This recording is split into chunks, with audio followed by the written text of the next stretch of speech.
एक दिन मुझसे किसी ने पूछा, तुम अपने शोहर से कितना प्यार करती हो? मैंने मुस्कुरा कर कहा, जब जब मुझे लगता है वो बेचैन है, मैं तब तब सूरत रहमान का विर्द करती हूँ।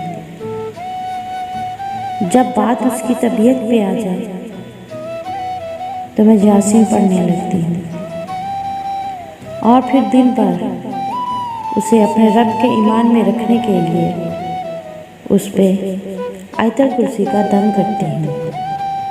बस इतनी सी मोहब्बत करती हूँ मैं अपने शोहर से।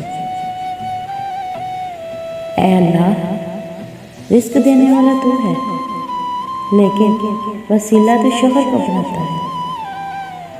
अल्लाह, इनको सेहत दे, इनको हिम्मत दे,